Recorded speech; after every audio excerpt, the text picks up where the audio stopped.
Welcome to Fridays in the Field, brought to you by FNBO, the great big small bank. Welcome back to Wilsonville, Nebraska in south central Nebraska, where the reality of farming and the life of agriculture is on full display at the moment. Once again, we're on SR Farms, Alfalfa Company, and Husker Hay Haulers, and I'm talking with Steve Rice. And Steve, we met last time. Things were really looking up. We were hopeful we were breaking out of a drought. First cutting was coming in a little awkward, but yet the first cutting was actually going to be there. Shortly after we talked, plans kind of have just went in all different directions. Kind of update us what's happened since then. Well, when we talked, we had cut some hay on May 20th, trying to build some inventory. And about 5 days later, it started raining and it hasn't stopped.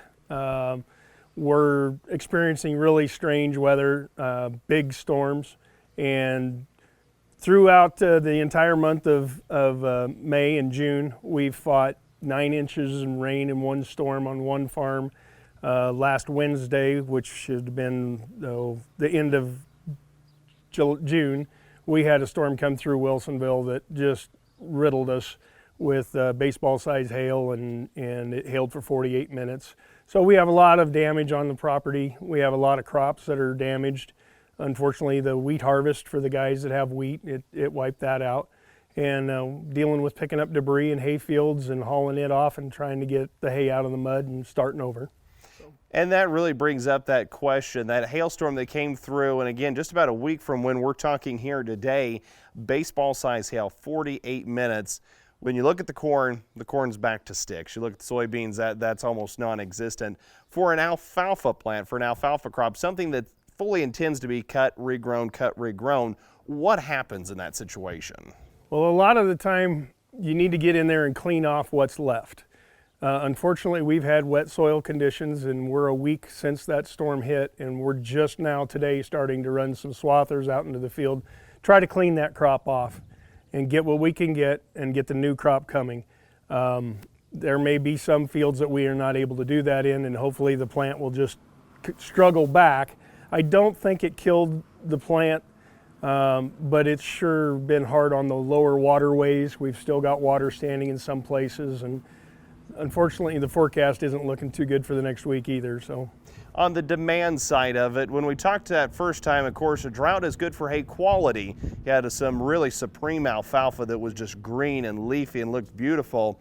We're on the opposite end of that scale now. We're dealing with hay that's been rained on, different things. So now we've got plenty of grinding quality. We're looking for high quality hay. What are you hearing from customers? Is this something that they can handle that transition, or is it still a tough market? They're going to have to be looking in some other directions for some alfalfa, unfortunately. I've had some customers call, and I've had to tell them that, I'm out of old crop inventory.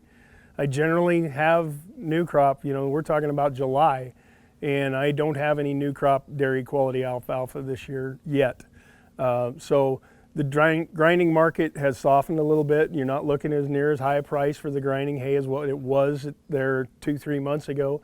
But all we can do is try. We're trying to get back into our calendar where we're cutting on 28 days, and we're still behind on that. But unfortunately, there's not a lot of high quality relative feed value in Southwest Nebraska right now.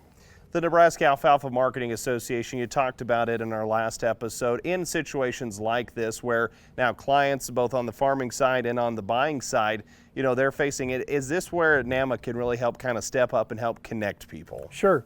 I'll tell that to my customers too, that if I don't have it, I'll find somebody in the association that does, work with Barb Canan, and then get them in contact with somebody that has it, help them find the hay that they need until I have some inventory and get back into a dairy quality market. But yeah, Nebraska Alfalfa will help find what they need. So again, and that's my next question, as we start looking down the road, we'll be talking another 6 to 8 weeks. What helps you get through that period? A break in the weather. A break in the weather. We can put up a lot of stuff in a short amount of time, but we have to have weather conditions that will allow us to get our machines into the field and put it up properly. And if you get that, then we can maybe get some inventory build up, and we'll just keep trying. That's all we can do. Well, Steve, thank you so much again for allowing us some time out of your day. I know you've got a lot of things to get to. Before I let you go, final closing thoughts, important information we've overlooked for this episode?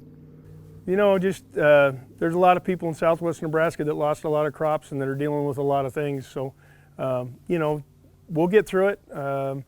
If you need some inventory, get a hold of Barb Canan at the Nebraska Alfalfa Marketing Association.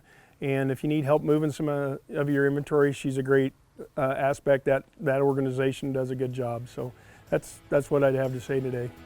Wise words. We're going to keep these farmers in Southwest and South Central Nebraska in our thoughts and prayers as well. It's Fridays on the Field, brought to you by FNBO, the Great Big Small Bank.